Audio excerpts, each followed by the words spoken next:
Ethan never believed in magic, let alone fairies, until he met Leora. She was everything he had ever dreamed of: ethereal beauty, a voice like a melody, and eyes that shimmered like liquid gold. Their love story felt like a fairy tale, unfolding too perfectly to be real. It started on an autumn evening, when Ethan, a struggling artist, wandered into a forest, desperate for inspiration. That's when he saw her, dancing under the moonlight, surrounded by glowing fireflies. She was barefoot, her silver hair cascading over a deep green dress that seemed woven from leaves themselves. She turned, locking eyes with him, and in that moment, Ethan felt as if the world had shifted. Leora claimed she had been waiting for him. She spoke in riddles, her words laced with an old-world charm, and within weeks, she became his wife. It was a whirlwind romance, so enchanting, so intoxicating, that Ethan never questioned why everything seemed so easy, so perfect. But on their wedding night, something felt off. As he kissed her, he felt a strange pull, as if something unseen was draining him. His vision blurred for a moment, and a chill ran down his spine. Then came the first nightmare. He dreamt of a dark cavern filled with bones, rows and rows of skulls, their hollow eyes staring into nothingness. He saw a massive stone altar stained red, and above it, a familiar face, Leora's face, smiling as she whispered an ancient incantation. When Ethan jolted awake, Leora lay beside him, her golden eyes glowing in the dim light. "Bad dreams, my love?"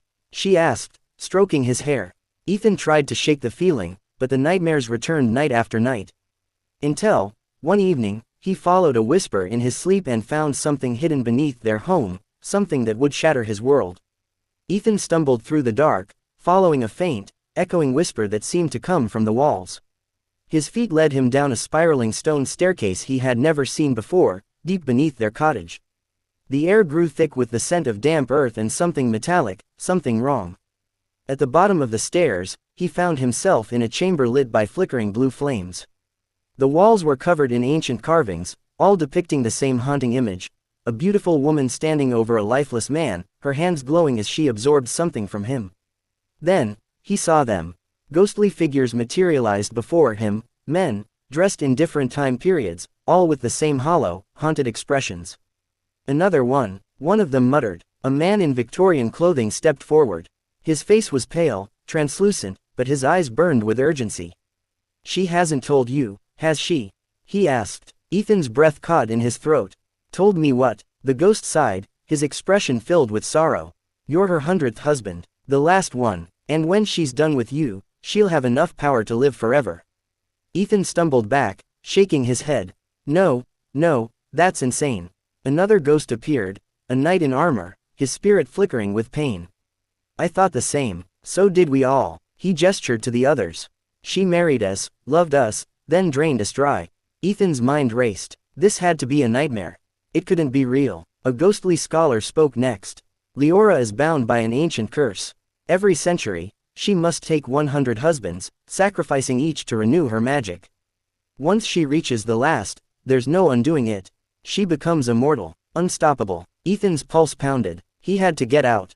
He had to stop this. Then the knight's spirit stepped closer, his translucent form flickering. "But there's hope," he said.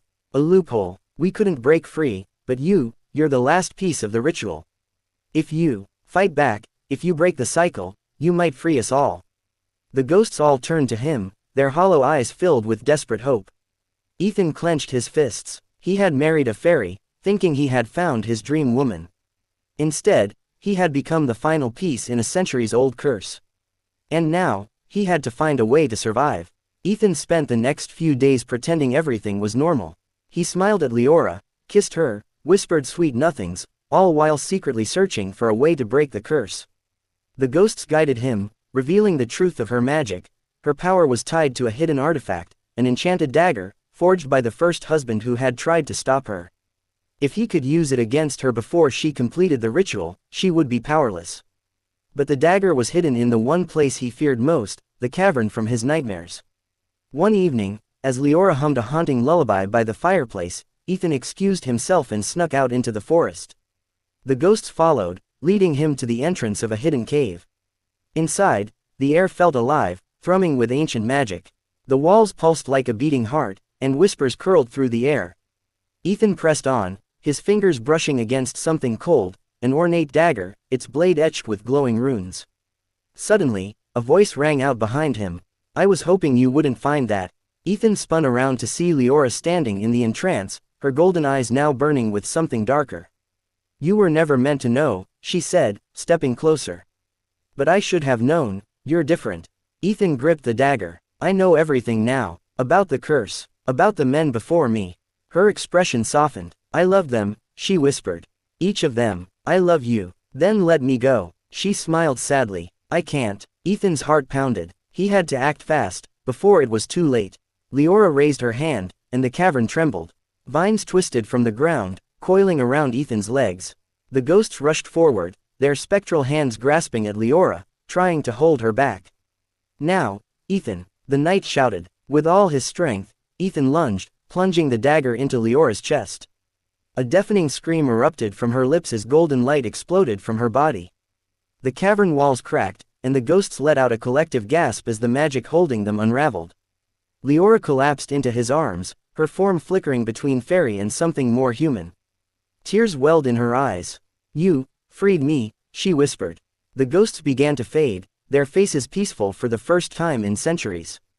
One by one, they vanished into the ether, their souls finally at rest. Ethan held Leora close as she let out a final breath, and disappeared. Ethan returned home, the weight of the past still heavy on his shoulders. But something had changed. The nightmares were gone, the forest was silent, and in the wind, he swore he heard Leora's voice whispering, "Thank you, my love." And for the first time, Ethan knew he was truly free.